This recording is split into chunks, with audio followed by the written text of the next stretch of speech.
You are jamming with Jason Mefford, where you hear inspiring interviews with some amazing people. Some are famous, some may seem ordinary, and they are all doing extraordinary things to positively change the world. Sometimes it's just you and me having an intimate and authentic conversation about how you can change the world around you and rewrite the story of your life by being more authentic, accepting and loving yourself more, and spreading love to others. Since really, all you need is love. And what the world needs now is love, sweet love.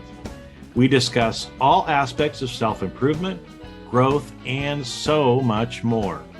Great content, insightful advice that's practical and helpful to anyone that listens. You're always eager to come back for more and share with your friends and family, since you learn something in every episode.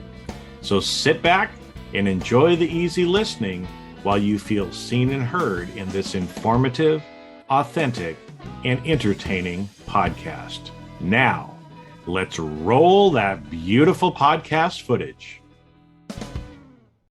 Hey, everybody. I am excited today to have my friend Sarah Routman back with me. And I got to tell you, Sarah is one of those people. Every time I see her face, I just smile and I want to start laughing. And that's because she's actually a laugh expert. So why are we talking about laughing? Because a lot of us, our life is too serious. We feel heavy. And especially with a lot of the things that are going on in the world today, sometimes we can feel that heaviness or anxiety and other things like that. And so I wanted to make sure and bring Sarah on, because laughter, whether you realize it or not, is one of the easiest ways to get out of any emotional funk that you happen to be in. So with that, we're going to bring Sarah on and roll that episode. Hello, hey, everyone. Sarah, it is good to have you here with me. It's great to be back here with you. I'm really excited that you value laughter so much. And hopefully, if you've got any listeners out there who aren't sure that it's something that they should be taking seriously, by the end of this, they will. Well, that's what my hope was too, because I know, again, sometimes I talk to myself in the third person, right? So sometimes Jason is a very boring boy, right? Too much work and not enough play makes Jason a very boring boy. Yeah. And I know, I'm human just like everybody else is. And there's sometimes when I feel a little heavy, I feel a little weighted down. And, I remember last time we talked about, some of the different things that you do to help people maybe not take our life quite so serious and just laugh about certain things. And so wanted to make sure, because especially with all the things going on in the world, I'm sure that there's a lot of people out there that are feeling that way too. So, again, when they listen to this episode, they're going to be laughing as we go through this, because I know you. Right. Well, I'm laughing already. Right. And the important thing is that if people are feeling really heavy and thinking, oh, this is the wrong time for laughter. Oh, we shouldn't be laughing at this. I want to be really clear. I am not advocating laughing at anything or ever at anyone.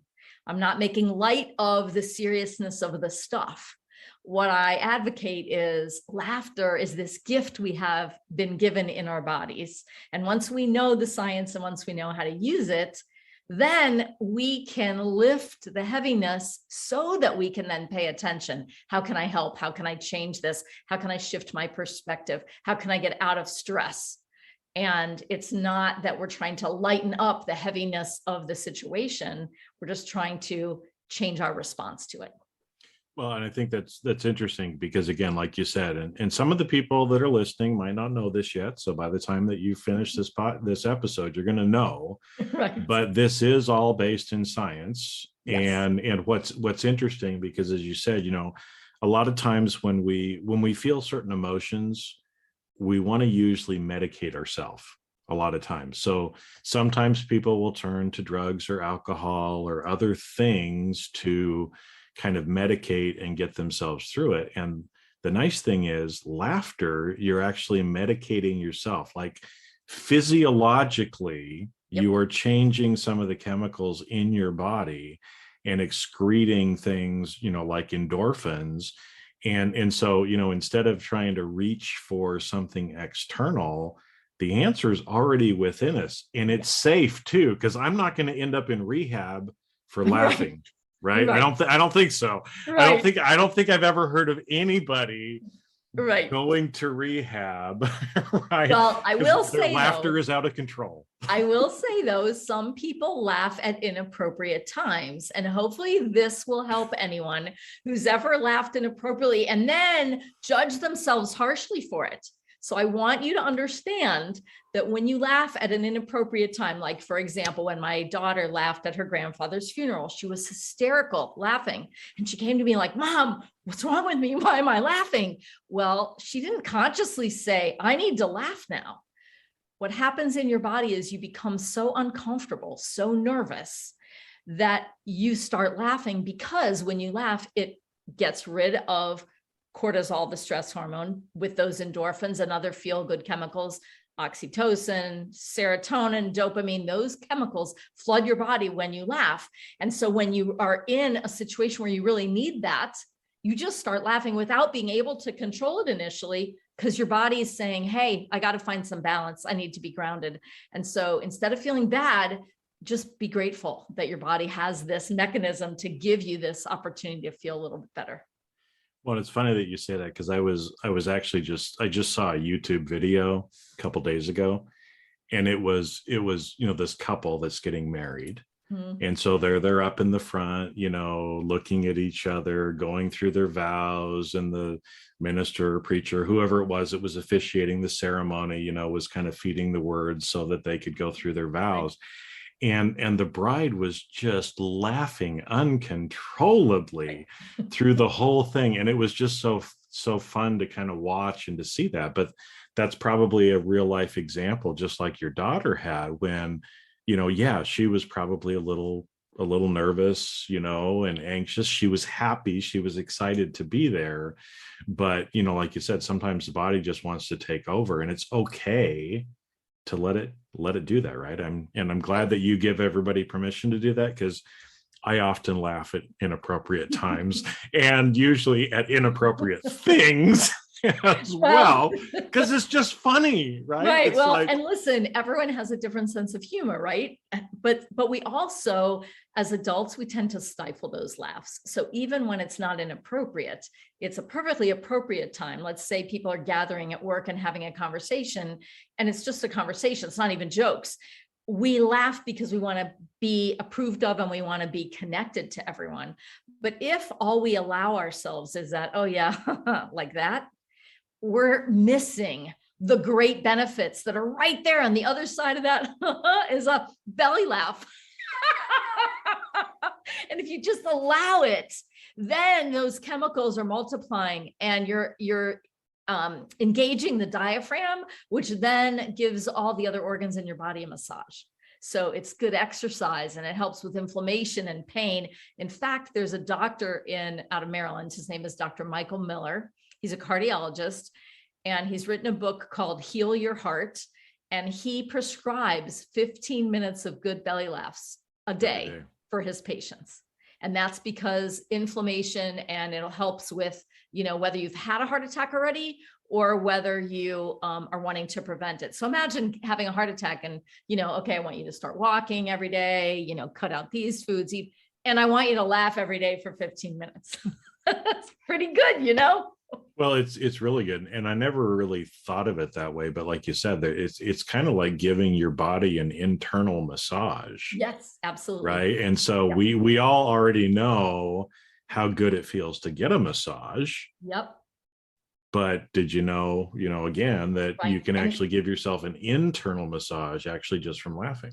In fact, there's another doctor, Dr. William Fry, who says laughter is like jogging on the inside. So we know that jogging is good for us, but I always like to imagine a little giggle guy. He's got long legs and long arms and great big bouncy white gym shoes, and he's running around inside your body. And he stops at each organ and gives them a massage.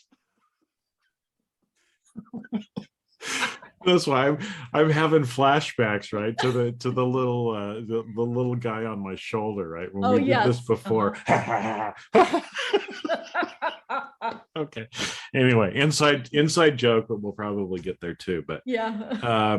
so yeah, so I mean, there is, it's serious medicine, if you Yeah. will, and like I said, it's obviously so much safer than going and taking a Xanax or popping a Valium, Right. or drinking a fifth of Jack Daniels. Not that I've ever done that before, Yeah. but Well, that's good. yeah, I've never done that. Wow. Oh, memories just popped back in my head. Okay, anyway, but I think it's interesting too, because I always love to have interesting people on and talk to people, because I think sometimes when, when I look at you, it's like you just make me laugh, girl. And Oh, you it's and one of the you best things about what I do. People see me and they're like, oh, I remember you. And like, yeah. imagine what a great way to be greeted, that people recognize you for laughter. It's just a wonderful, wonderful thing. Well, it is, but I think, sometimes we see people who are maybe a little further down the path than we are. We're, as humans, we're no different. We're all the same. We're all connected. But there's certain people who obviously know how to do some things better than we do, not because they're better, but only because they're a little further down the path than we are. Right. Or they practiced a lot. They practice a lot, right? I mean, it's like if I go out and I try to, shoot free throws right now, I ain't making very many of them because I haven't been practicing basketball in a long time. But, all the people who do play basketball all the time, I can learn how to do it. I can practice. And so I guess where I wanted to go is because a lot of times, those of us like you and me that are here trying to help people, sometimes people think, oh, well, that's fine for you, but I can't do that. So I wanted to go, I always like to rewind a little bit and kind of talk about origin story, if you will, because I want people to be able to see and understand that what you have done, the path you have gone, is also the path they can go, right? Yeah. And like I said, it has been a path. So let's kind of rewind a little bit, just let people know a little bit about your story and why you came to laughter and why you have kind of made it your life's passion now to help other people laugh. Because I think there's a lot of benefit. People, as they listen to this, are going to go, oh, that might not be my exact situation, but I can see a lot of myself in Sarah. And if Sarah can do it, that means everybody listening, you can do it too. Yes. So Yes. give us a little bit more of the backstory and help us kind of understand how you came here. So I couldn't always just let go and have just a great big laugh. And I tended to be a little serious. In fact, at one of my jobs, you get an evaluation. And what was my evaluation? My supervisor came in and said, Sarah, you need chocolate in this office. You need music. You need to have more fun. Now I was working with teenagers, but still, it was a real wake up call that I was focused because I had a lot of responsibilities. So I'd be like sitting at the computer and he's like, just, it doesn't have to be so serious, which was a good lesson. But if you backtrack, I'm going to take your listeners back to 1993 and 1993, 93. I'm living on the bathroom floor of my daughter's hospital room at Duke University Hospital, and she has an immune deficiency, which means that anyone who comes in her room has to have masks and gloves and all that, which, was a very interesting revisit in these last couple of years. Yeah. And her dad was home with the other two kids. And so he came to visit one weekend and he's sitting on a rocking chair, and on the wall, there's a great big, very colorful poster because I had her whole room decorated like a college dorm room. And it said, I love you very much. So she's 18 months old and she's sitting on her dad's lap and he's pointing to the poster saying, I love you very much. And when he gets to you, he starts tickling her and she's laughing and laughing and laughing. Now, she was in the hospital for 8 months, in and out. And she had a lot of serious things going on.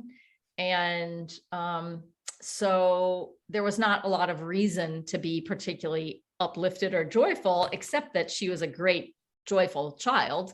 And my favorite quote is, life is 10% what happens to us and 90% how we respond. And even though that's my quote, it was sometimes not easy being all jovial in this hospital room, but she just started laughing in that moment. And then he started laughing.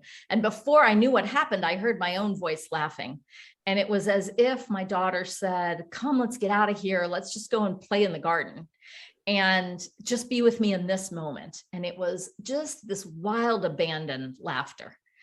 And something in me shifted. And I knew that laughter had power that I had never understood before. And it's interesting now because I've been writing a book with my sister, who I also trained as a laughter yoga leader, and she's my identical twin sister, and definitely not easy laugher. She's got a lot of resistance to laughter. But in these last 4 years of writing this book, we've uncovered a lot of things. And I did have a little bit more background leading towards laughter. But what happened is, about 10 years later, I had been looking for this laughter, this great, take you out of your skin laughter. And my older daughter's friend invited me to a laughter yoga session. And I had never even heard of that. And I'm like, sure, it's Molly, I'm going to go. And at the end of 45 minutes of laughing, we all were told to laugh on purpose. We looked at each other, we kind of giggled awkwardly. And eventually the laughter became real. And then we couldn't stop laughing. 45 minutes later, I go to my car. I'm like, oh my God, that's the laughter. That's what I wanted. And if we could create that from nothing, I need to do this. I need to teach other people how to do this, because it's really powerful and it can make you feel amazing.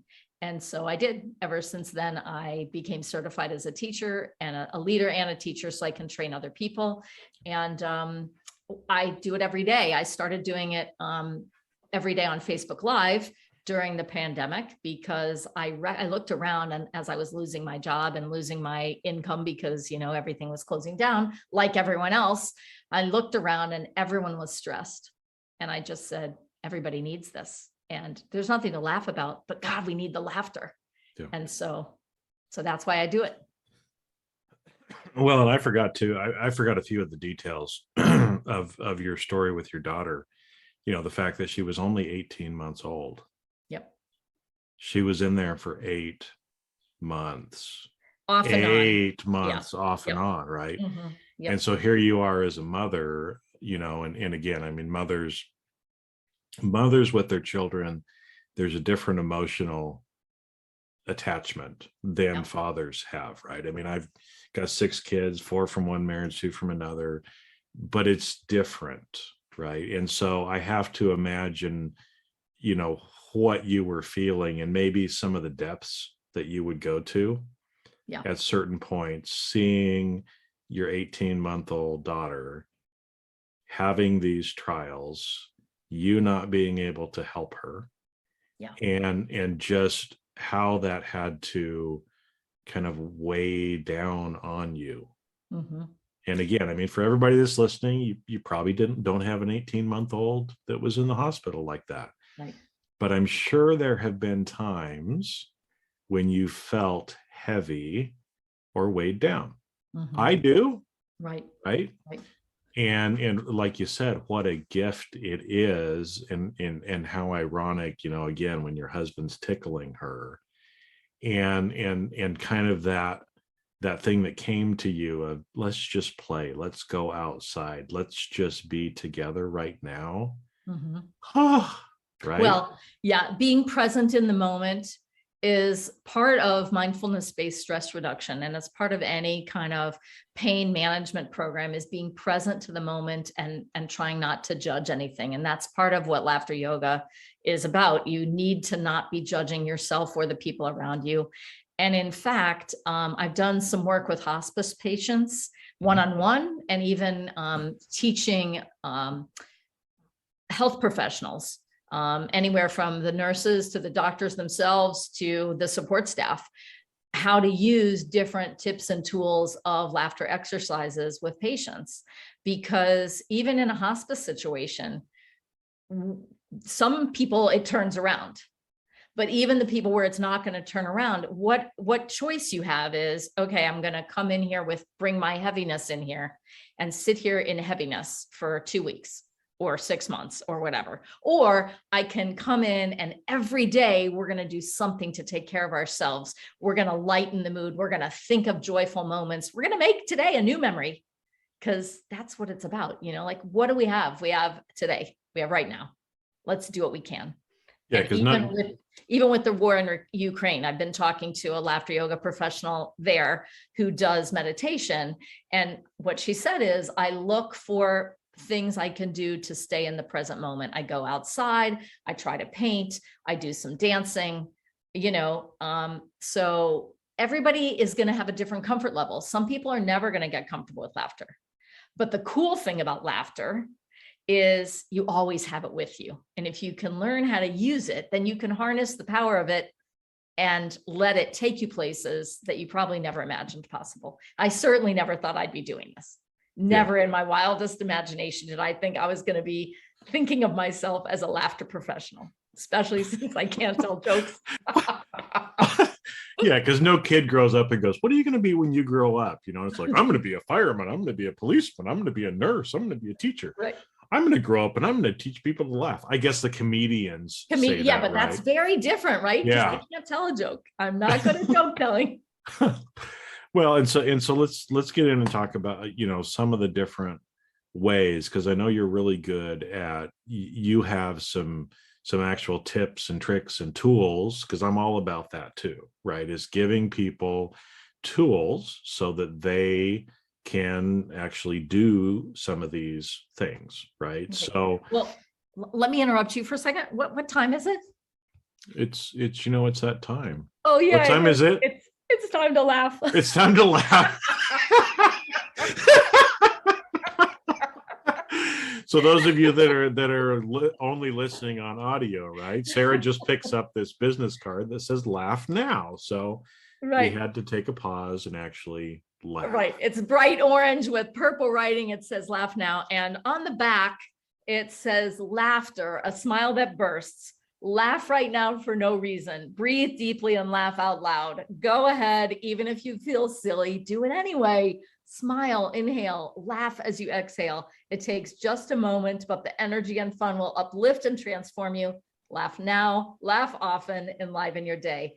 And on the bottom is a website that goes to thelaughterbook.com. And if you want to get some of your own of these laughter cards, you can just visit the website. And usually we give them out in groups of 10 because we want you to keep one, put it on your dashboard or your mirror, and then give some away, because we are trying to create a laughter movement. We want people to just remember, lighten up a little, find the laughter in the moment. And again, it doesn't mean making fun of anyone. It's just learning to laugh through things, because when you laugh, you feel better. Yeah. So people can actually order those through your website then? Yes. As well? Okay. And we'll give you some of them for free. So it doesn't even cost anything. So we'll make sure and put that in the show notes, everybody. Yep. So go to the show notes to find it, because I think, sometimes too, we'll just use some, maybe a couple of like real life examples that I've experienced that I'm sure, other people experience, and maybe some of the ways that we can use laughter, and we'll get into some more of these tools as well, right? Mm-hmm. Is, a lot of times, you said sometimes we laugh at things that are inappropriate or at inappropriate times. Well, sometimes, because I'm kind of a perfectionist, or have been, I'm a recovering perfectionist, right? Is that sometimes I make mistakes, right? Sometimes I do things that I wished I would have done different. And at that point, right, if we go back to your 10% is what you can control, what you can control, and 90% is how you respond. Well, at that point, I have two choices, right? I can either beat myself up and say, oh, Jason, you're so stupid. I can't believe you did that, right? And that's what most of us do, right? Because we're trying to better ourselves. We're trying to improve. We're trying to, and sometimes we feel like being hard on ourselves is the way to make us do better, right? So that's how most of us respond. How could we respond different in a situation like that would be healthier for us? Okay, so did you bring your hand puppets today? I have a hand puppet back here. I You do have them right here. Oh, this hand puppet. I was like, no, I have my lion puppet right over there. What are you talking Everything that I about? do needs nothing but your own self. Okay, so here's my hand puppets. Okay, so this is called negative self-talk. And this is one of the things that keeps us from just laughing and from feeling good about ourselves. Because really, at the end of the day, Jason, I think cut through everything else, the one thing that is universally true, and I don't have research about this, but I believe it with my entire being. Everybody, no matter who you are, no matter where you are, what you want more than any other thing is to just be loved and appreciated for who you are in the world, period, full stop. Okay. One of the things that keeps us from that is our own negative self-talk. So if one hand is the negative self-talk and the other hand comes in and squashes it with laughter, we're going to make this negative self-talk go away. So then the hands can switch and you can even double team them. Okay. But here's what we can do it one of three ways. So one way is just the motion of, opening and closing your hand and then bringing the other hand and covering the other hand as we laugh. The other way is you can make that little sound of and then come in and cover it with laughter, or you can actually experiment with words. What are things that you typically say to yourself? I don't like, and I'm already covering it with laughter. It's not. And you're just going and grabbing it at that point. It's not fair. Right? So if everybody will take their hand puppets and just, bring in the negativity, but squash that negativity with laughter. Yes, as I knock over the books on my bookshelf. All right, so it's just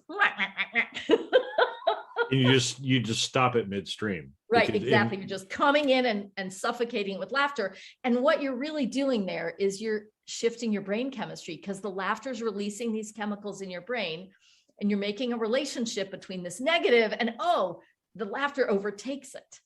And in that laughter, something's going to click in your brain that's going to have you rethink that thing.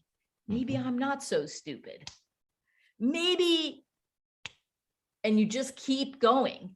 And at some point, it just kind of gives you a pause where you can go, that was ridiculous. I didn't need to feel so serious about that thing. Yeah. And again, it takes practice. Like, I've been doing this for nearly 20 years. I didn't always have this ability. And so if you want to do anything in life well, you have to practice every day, like you said, with the basketball. Yep. And so giving yourself permission without judging yourself and just saying, okay, I feel a little awkward if I'm going to laugh a little because I feel awkward. Only 20% of laughter comes from humor. The rest comes when we're delighted about something, or we're scared, or we just feel a little silly or a little awkward, like, oops. Well, and I think that's where too, because, and for those of you that are just listening on audio, this is probably one of the episodes where you might want to go back and actually check out the video on the YouTube page or on my website as well, because Sarah's been using her hands, right? And so I'm going to do it a little bit too, because I think I'll try to practice a little bit, right? Because I think a lot of times too is we can choose to be hard on ourselves, or we can make light of it, which is what you're kind of saying. And by actually using the little hand puppets, right? By taking your hands, pretending as if you had a puppet on them, so they're kind of talking, right? And, if you've probably heard me say this before, people, but, talking to yourself is not crazy. In fact, not talking to yourself is what is crazy, right? So let's say, again, we go back to my scenario, right? I just did something. Maybe I'm embarrassed about it, or maybe I just can't believe that happened, right? So I'm kind of surprised as well. So I can take my little hand puppets, right? And I can go, oh, Jason, I can't believe this, right? But needs to be laughter. Right. Okay, so we're all gonna be sitting around on our patios looking like some, deranged mad scientists, because we're like, well, but it works. And what it does is it actually it moves your attention off of whatever it was that you were dealing with, which again, being in the present moment, a lot of times is getting us to move, because when we're doing the judging, right, we need to focus, move our attention from the judging to something else. And laughter is one of those ways to do it. Right. And the laughter is never making fun of yourself or poking fun at yourself or anyone else. In fact, I love this phrase. When you do something wrong, what if you just threw your hands up in the air and said, how fascinating? Mm-hmm. Because if you think about it, if you could be curious, I wonder what made me do that. How fascinating that I did that thing, as opposed to, oh no, why did I do that? How fascinating. Mm-hmm. How could I rethink that? How could it have been different? If it's fascinating, that's wonder, that's curiosity, that's childlike. So laughter has a very big element of being childlike and playful. Play is an excruciatingly important aspect of laughter. Because when we allow ourselves to play, it's that wild abandon, it's that not judging, we're just enjoying the moment, it's being present. And there's a lot we can learn from taking that pause. And look, laughter can't fix anything. I couldn't make my daughter well with laughter, but I could sure make a point of enjoying every day and putting as much joy into every moment as possible. Yeah. Well, but there is too. I mean, yeah, it doesn't change that situation, but there are lots of examples of people who have changed, especially their health situation, mm-hmm. as a result of laughing. I mean, that's one of the reasons why, like you said, there's doctors now that are actually prescribing mm-hmm. people to laugh, yep. right? And actually spend time during the day doing that, because it can have a physiological change on our body and help us to actually heal. I think you were the one that was telling me before about the guy who was watching Three Stooges videos, right? Yeah, you're talking about Norman Cousins. He was a journalist in the 70s who had an inflammatory disease that was very painful. And he checked himself into a hotel rather than a hospital. He did check with his doctor. They had basically given him 6 months to live. And he said, he was a journalist and he had been studying about the negative effect that stress and pain and things have on your body. So he thought, I wonder if we could turn it around and do some positive things. So he went and watched videos, and he found that watching Three Stooges, Marx Brothers, Candid Camera episodes gave him about, I think he said 10 minutes of watching and laughing gave him 2 hours of pain-free sleep. And he did eventually live another 25 years. So he wrote a book about it called The Anatomy of an Illness. And the founder of Laughter Yoga actually was studying Norman Cousins' work when he founded Laughter Yoga. His name is Dr. Madan Kataria, a medical doctor out of India. And interestingly, he went to a public park to tell jokes with friends. And by the end of the week, they had grown from 6 to 30 people.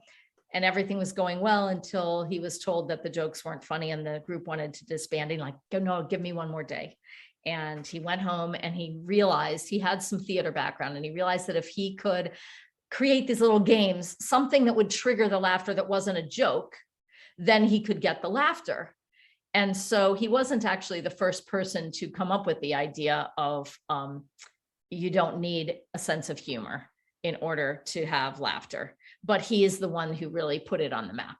And so there are now hundreds of countries, well, over 100 countries around the world have laughter clubs where they practice healthy, purposeful, playful laughter. Well, and it's interesting because, as you said, like with Norman Cousins, when he laughing for 10, 15 minutes would give him 2 hours of pain-free sleep, right? So again, I mean, I'm guessing, again, we all get headaches or, different things like that, back pain, other things that tend to come up. And yeah, I've noticed, because again, I've been taught kind of move your attention. If I'm sitting there and it's like, oh man, the back of my head feels like it's going to blow out. Oh my gosh, I've got a headache. Oh man, when is this headache going to go away? When I'm saying things like that, I'm still focusing on the headache. And you're also judging it, by the way, just in watching you and listening to you. That's one of the first things we do. Why do I have a headache? I don't have time for a headache. We're in so much judgment. And as you let go of that judgment, it helps. Go ahead. Well, it helps. And what I found too is, let's say again, it's a day that I wake up. Some days I do. Just the back of my head is like, but I get on, I'm talking to somebody, I'm interviewing somebody for a podcast, I'm doing something else. My attention has been moved and I'm in the present moment with that person. I don't feel the headache while I'm doing that. And then maybe I'm done. I go back out on the back porch and I sit down. It's like, oh, that headache is still there. Right. But because again, I was doing something different. And like you said, and this makes total sense, again, because as we have those big belly laughs and we're actually laughing, endorphins do get released into our body. We probably get a little shot of adrenaline too if we're moving around a little bit. Those are the body's natural chemicals that will actually block the pain as well. So, again, I'm sure there's probably been some scientific studies about it too, but for everybody, again, it's we're here to entertain you, give you some tips. You go try it on your own, but maybe next time you have a headache, just try laughing for a few minutes and see if your headache goes away before you go grab the, ibuprofen or the Jack Dan or whatever it is, right? That's a brand of the ibuprofen, right? That's a brand of something like ibuprofen, right? Well, good stuff. So what are some other, because like I said, you've got lots of different tips for how to do these things. So if you're a person who is thinking, oh, I can't laugh on purpose, like that sounds really good, but I just can't muster the laughter. So I would invite you to ask another person to make eye contact with you and just smile at each other, a great big smile. And so Jason, go ahead, just smile at me. And now we're going to relax our face. Now, okay, see, you're already laughing. Now, Jason made you a little bit easier to laugh, but this is actually something I began to do in my laughter sessions. I realized that if I said to everyone, we're going to laugh on purpose, everyone was like, looking around, rolling their eyes. But if I said, okay, I want you to get a partner, make eye contact, and just smile at each other, half the room would start to giggle. Why? Because they were feeling a little uncomfortable, but that laughter was helping them shed their inhibitions.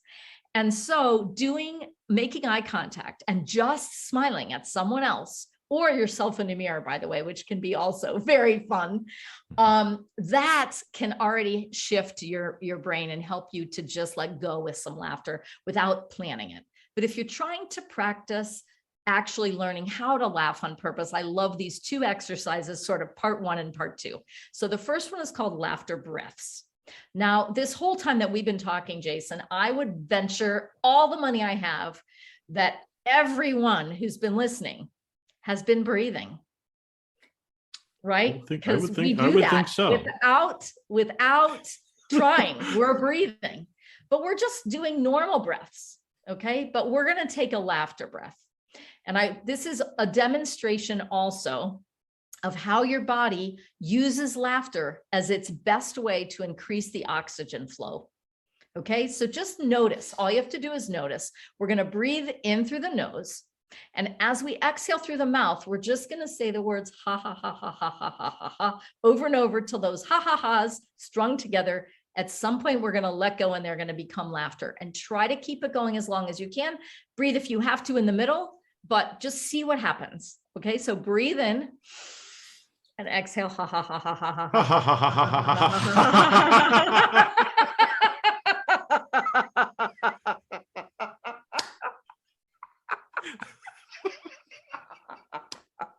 Now, some of the ha-has might have gotten silent, but here's the thing, Jason, are you aware of having taken a breath from the time you took that first breath until you stopped just now? No, but I'm sure I did because I don't think I didn't.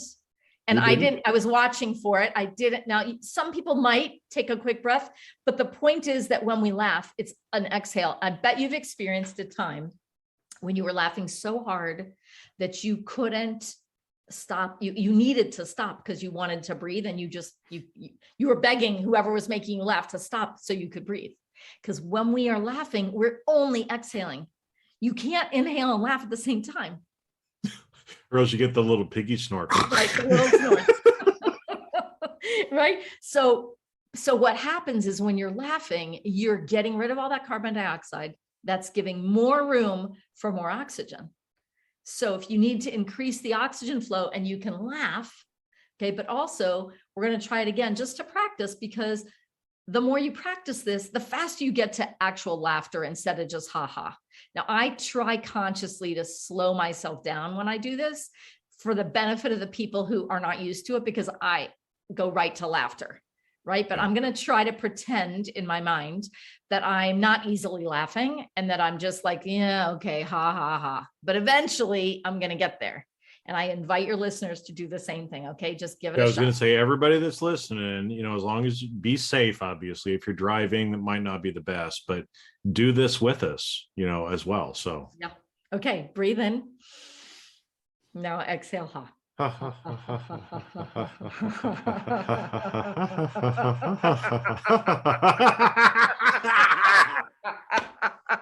Okay. I could tell that you were consciously slowing that one down that time. I was, because I was trying to do the same thing. I didn't want to jump right into it.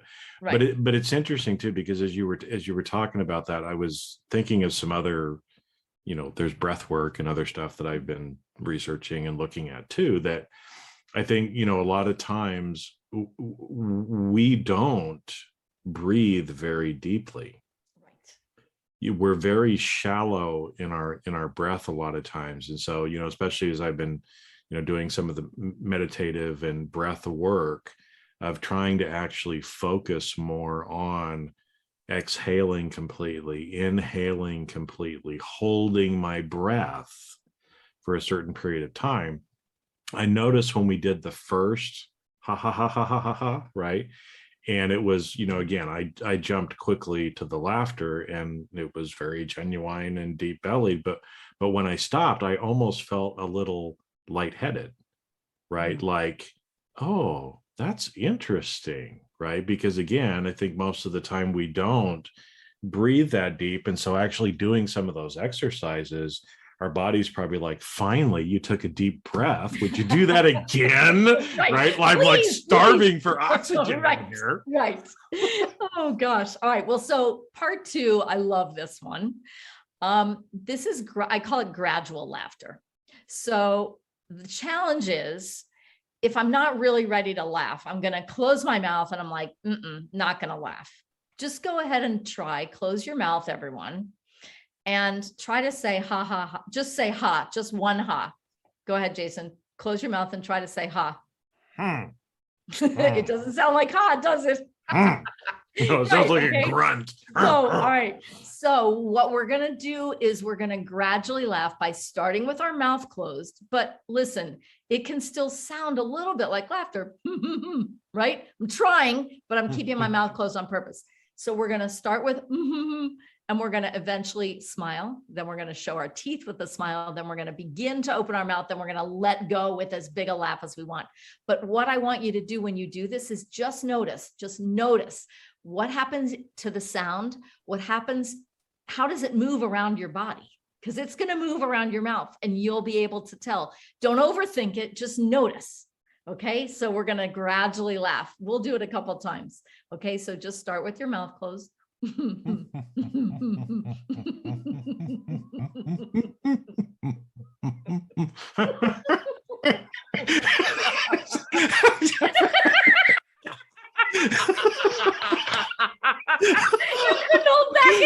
couldn't hold back. Because we're here on video, so we're seeing ourselves too, right? So do this in the mirror, that'd be a good thing. But no, so because when I got to the point where I was smiled, I tried to see my teeth. It was like it sounded to me like I was crying, and I'm like, this is so silly. And actually, crying and laughing they're very tied together. And Dr. Michael Miller says laughing until you cry is the best kind of laughter. because it just means you're letting go and you're fully engaging your body. So sometimes when we do laughter exercises, it will bring up something that makes someone cry. That's completely okay. And sometimes if you're crying really hard, you eventually get to laughter. And these emotions are very tied with each other. But let's just try it one more time so everyone can experience just noticing. And it's just a great way to learn how to practice laughing on purpose, because this is easy. I'm not saying, okay, laugh now. I mean, I'm saying we're going to gradually laugh, but you just get to feel it in your body a little bit differently. Okay, so start with your mouth closed.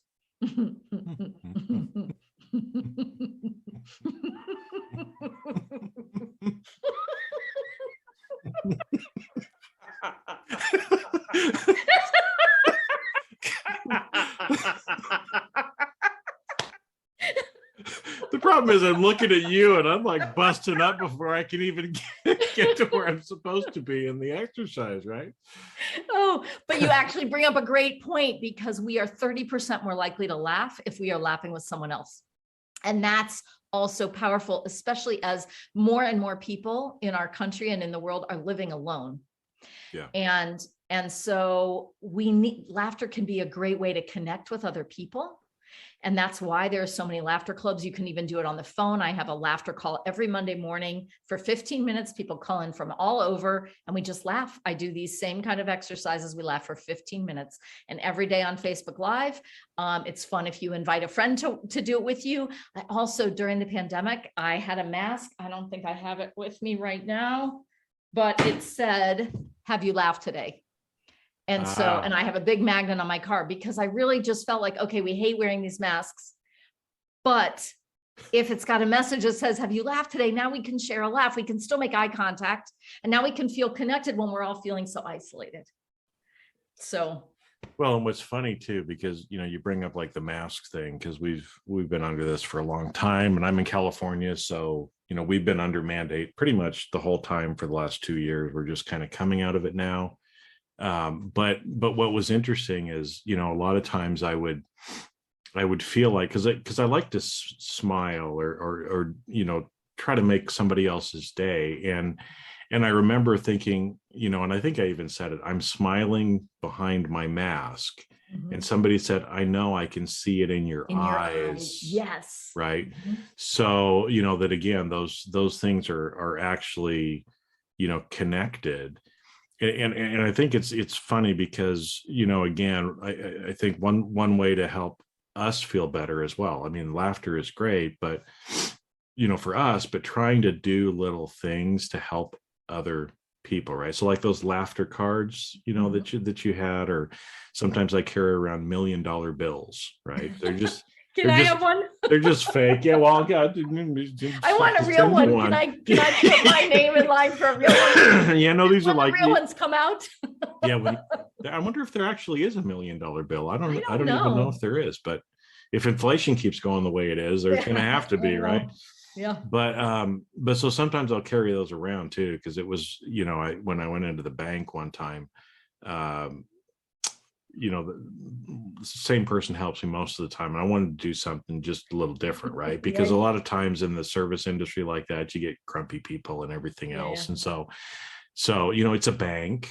So, if it was somebody in a restaurant, I could tip them, but if I'm tipping the teller, they're going to get in trouble. I'm probably going to get in trouble. Right. So, but I had one of those $1 million bills, and I'm like, I know I can't give you real money, but thanks for your help today, and pushed in the $1 million bill.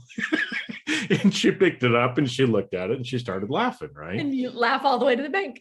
Yeah, laughing all the way out of the bank too, right? But I'm here until 11, folks.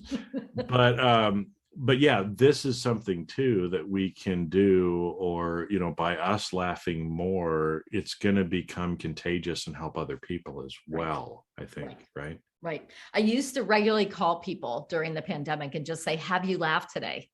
And then I'd say, "Well, how about if we laugh?" And we just laugh for I sometimes would set my timer, but sometimes I'd just say, "Hey, let's just laugh." Mm-hmm. And I'd start laughing and we'd laugh. And, people really respond to that, because, like, first of all, nobody thinks about me.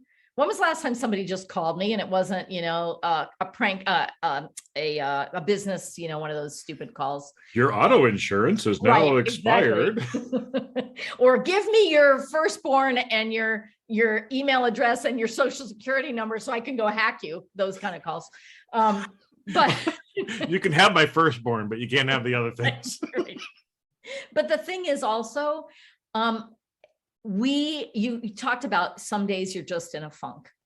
When you get like that, if you can just put a smile on your face, like if every time everyone answered the phone, the first thing they did was before they say anything, they just put a smile on their face, right? It sounds different. Like just answer your phone. Hello. Okay. I'm focused. I don't sound very welcoming, but if I first go smile first, and then I'm like, hello, it sounds different. And you can tell, like the person who said, I can tell it with your eyes, you can also tell in someone's voice how they're feeling. And so if you can tell in someone else's voice, then how powerful would it be if you learn to recognize in your own voice and you learn to control it? And here's the thing that's so interesting. In social situations, couples will often be arguing. And then they get to the party that they're going to, right? And now they each put on their public face and they feel more welcoming and they seem more welcoming. Well, how does that couple get to that place on their own without needing to go to that party? So if you are in a relationship with somebody, could be your teenage daughter, it could be a friend, but you're having a little spat or you're not seeing eye to eye on something. If you can grab hands with permission and lock eyes and just say, can we just laugh for a minute? Not laughing at each other. You're not making fun of anything. You're just laughing. And you literally set a timer and you laugh for a minute. You're going to feel ridiculous. You might have a lot of resistance at first from one of the people, but if one person can generate the laughter, you can both start laughing. What happens is you're flooding your body with all these chemicals. And at the end of that minute, if you remember what you were arguing about, yay for you. But even if you do remember, you're going to have shifted your brain chemistry. So the whole way you're approaching it is going to be very different. This is all good stuff. And again, I mean, I could sit here and talk to you for like hours. And I could talk about it forever.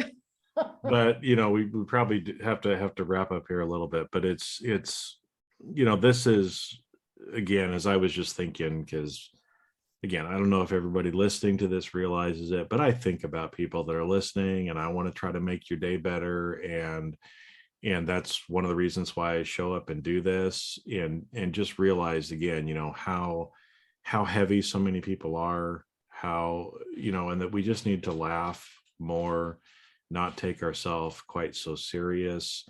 And I need to hear it too. Right. So, that's why I reached out again, Sarah. So well, I would like to offer two more really quick things.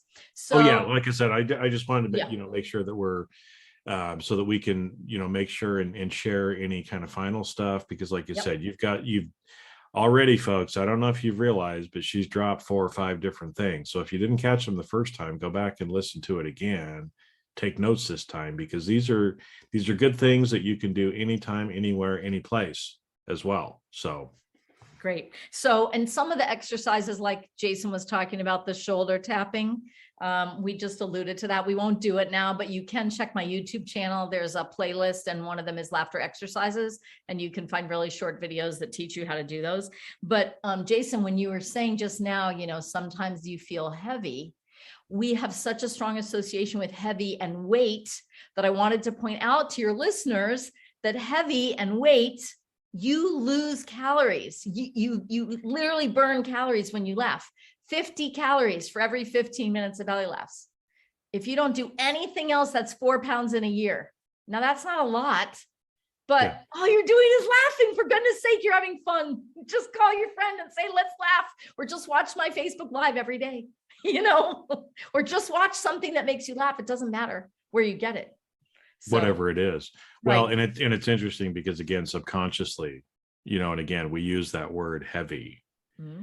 And again, the more we feel heavy, the more we think we are heavy, literally, folks, the heavier your body gets. So if you're trying to lose weight, but you're feeling heavy all the time, you're competing against your body. Right. And your body's going to win. That's why you're not losing weight usually, is because your emotions are weighing you down and your body reflects the emotions that you feel. Yes. And a couple times, I think I heard you say, did you use the word funk at any point? Yeah. I thought you did. Okay. So this is a brand new exercise. I haven't really shared this very much.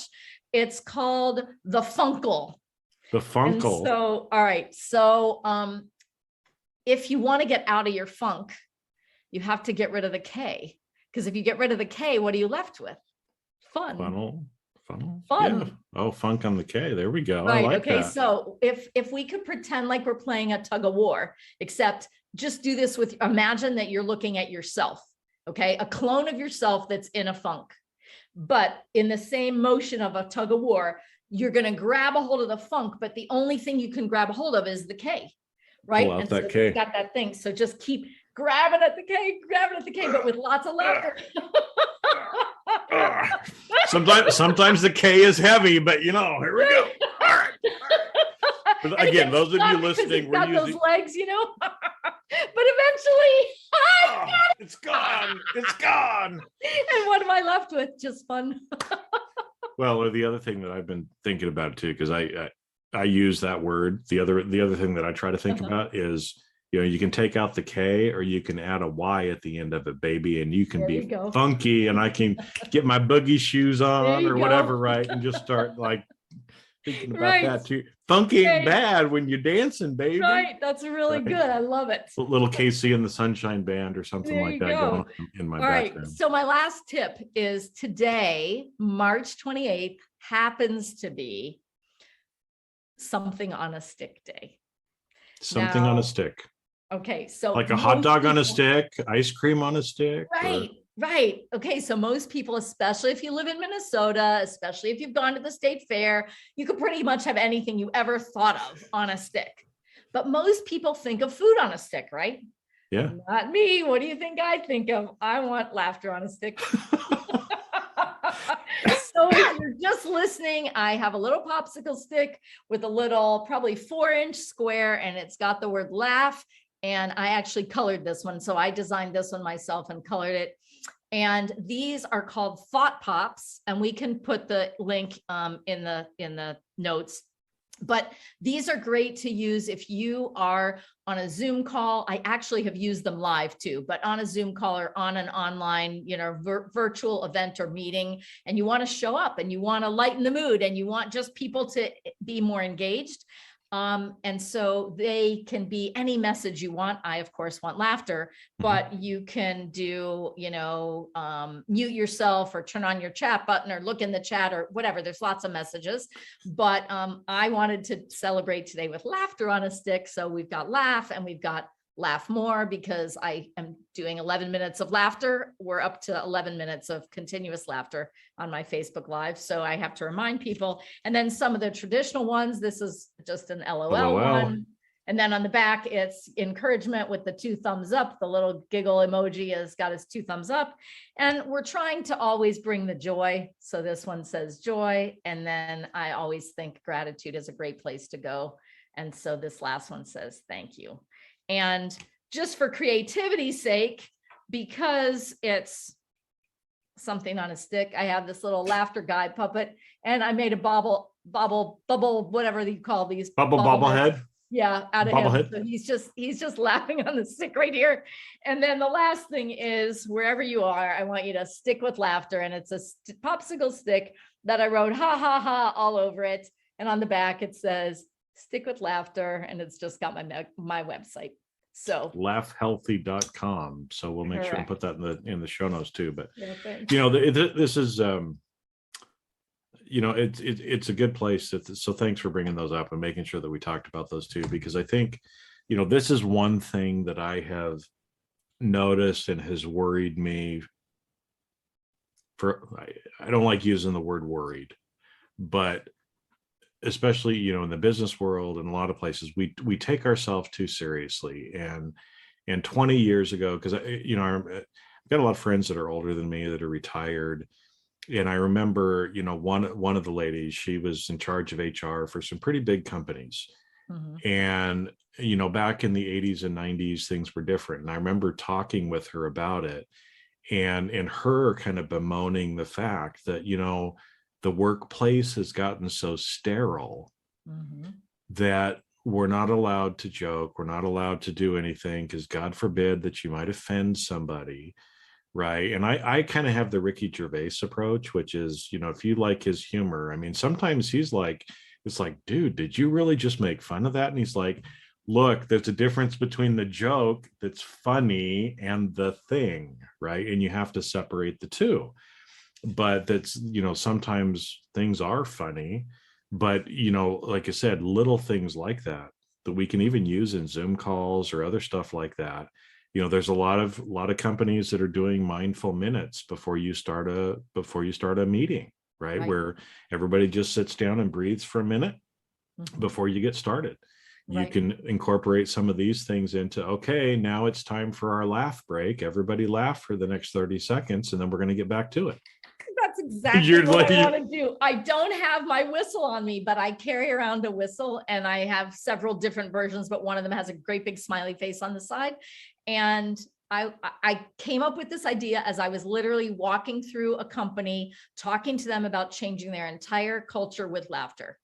And I thought about, you have a fire drill when you're a kid, and a big noise happens, and then everyone has to leave, and it breaks up the day. What if your program manager walked through the halls and just blew this whistle and said, quick, everyone laugh for no reason. And everybody started laughing.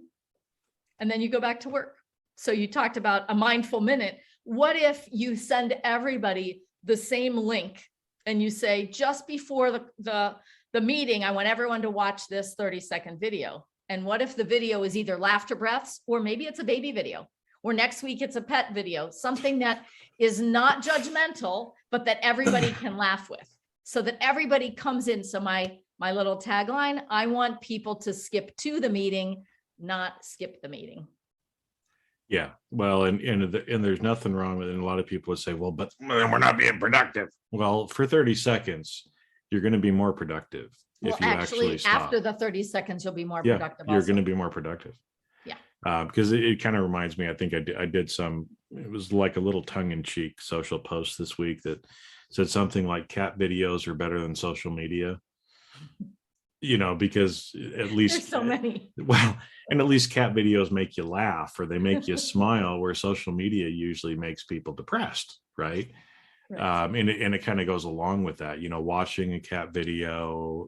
I love George Carlin. I just downloaded some of his old stuff. We just watched one of the old from Carnegie Hall, one that he did on TV, but went ahead and I downloaded some of them onto my phone as well, just so that I kind of have that in the back pocket. Anytime I want to, I can just pull it up, listen to a 3 to 5 second skit, and surely I'm going to laugh, as part of it. Plus all these other, I should have been keeping count, but we're probably 6, 7, 8 different ways that you've showed people, Sarah, on how they can actually just do some things, little things during the day. If people, and here's maybe a thing too, is you might feel a little self-conscious about doing it. You might be a little worried about, doing our little sock clap, kind of thing, of doing that in public because of what people might think about you. But what I'm gathering, or what I'm guessing, and what I envision of me having observed other people who do things like that, those other people aren't judging you.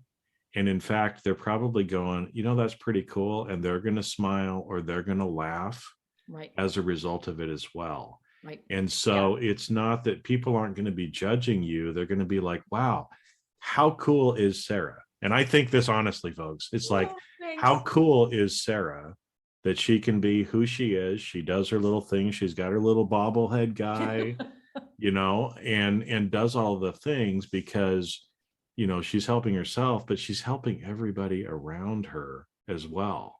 And that's when the you thing. laugh, you do. We can all be that for other people. Right. Yes. Right. There's a saying, be the laugh that everyone remembers. And, even if you are that laugh that is like the one that everyone hears in the theater, everybody is secretly jealous. They want to be able to have that wild abandon and just let go and laugh, because we know that laughter feels good. And it does not matter if you are a person who can find the humor with different comedians or cat videos or whatever. I have nothing against humor. I don't happen to have that kind of sense of humor. And I certainly can't tell jokes that make people laugh. So for me, it's purposeful laughter, but it doesn't matter where you get the laughter, so long as you find it. And for me, it's also not at anyone else's expense. I don't want people to make fun of people, because that can have really long lasting effects that we don't, like even the kid that trips and everyone laughs at him, that kid may have had something going on that, makes them feel really badly. So just be careful about that. But humor is good. Laughter is the best. It is. And like I said, so again, as you've listened today, I'm sure there has to have been some time, because I looked kind of silly and I was like, right now I'm going to start laughing again. Right. But you feel better at the end of listening to this than I'm sure you did at the beginning. So, this is another one of those tools in your back pocket too. If you want to go back and listen to it again, you're going to laugh again. But, share Sarah, it with your friends. Share it with your friends as well, because again, the fact that you got value out of it means somebody else is going to as well. Right. Because like I said, so many people need this. So many people need this. And you never know. In fact, this reminds me of a story. One of the guys that I knew, he long story short, Russian immigrant, had moved to Germany with the whole communism thing. And anyway, I was talking to him. He was telling me about his mother. And he said, there was this mean guy in the neighborhood. And every time he would walk by as a little kid, they give him this stern look, kind of disapproving sort of thing. And his mother told him, always smile, right? Just smile. And, because we never know. That's right. What's going on in the other person's mind. And I do not know how many times somebody has come back to me, or somebody has come back to somebody else that I know and said, that smile that you gave me today, you making me laugh, you making me feel seen, yes, and heard, mm-hmm. was exactly what I needed to hear today, because blah, blah, blah, blah, blah is going on in my life. Mm-hmm. Right? That there are so many people in pain and living lives of quiet desperation, that anything that you can do, a smile, a laugh, do the stupid sock puppet thing in public, right? Just so other people are seeing it. If you can make somebody else smile or laugh a little bit, right, you may be the difference. Yeah. In that person's smiling life. is just smiling at someone, especially if you make eye contact. Obviously, just that it says, hey, let's share a moment. You've been in line at a bank and it's taking a long time. You look at the person next to you, smile, a knowing smile. You're recognizing each other. When you smile and say good morning to someone, you change their whole day. And by the way, you change yours too. So yeah, it's really powerful. It really, really is. And we always have it. We always have it with us. And to me, that's just the most powerful part, is that it's always there. We just get to choose how to use it. It is. So let's laugh. Let's have fun. Let's be a little crazy, right?